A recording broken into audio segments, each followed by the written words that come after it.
Bonjour, aujourd'hui nous allons voir comment trouver le signe d'une fonction affine à partir de son expression littérale. Lorsqu'on cherche à déterminer le signe d'une fonction, on cherche à quel moment la fonction est positive, négative ou nulle, c'est-à-dire égale à 0. Pour une fonction affine, f de x égale ax plus b, on sait que quand a est supérieur à 0, la fonction est croissante. Par conséquent, elle est forcément négative, puis elle s'annule et devient positive. Pour la fonction affine représentée ici, on fait le tableau de signes suivant. On note 0 pour x égale moins 1,5. Avant, elle est en dessous de l'axe des abscisses, donc on note moins car la fonction est négative. Et après, la fonction est au-dessus de l'axe des abscisses, donc on note plus car elle est positive.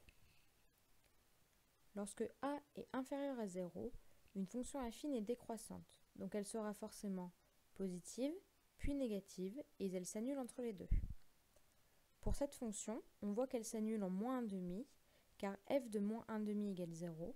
Donc dans le tableau de signes, on met 0 pour x égale moins 1,5.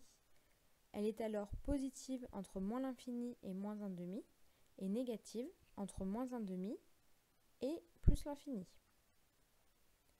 Lorsque a égale 0, une fonction affine est constante, donc sa courbe représentative est une droite horizontale. En fonction du signe de b, elle sera soit au-dessus de l'axe des abscisses, si b est supérieur à 0, et alors la fonction sera toujours positive, on ne mettra alors qu'un plus dans le tableau de signes, ou alors la fonction sera toujours en dessous de l'axe des abscisses, lorsque b est inférieur à 0, et elle sera alors tout le temps négative. On ne met qu'un moins dans le tableau de signes.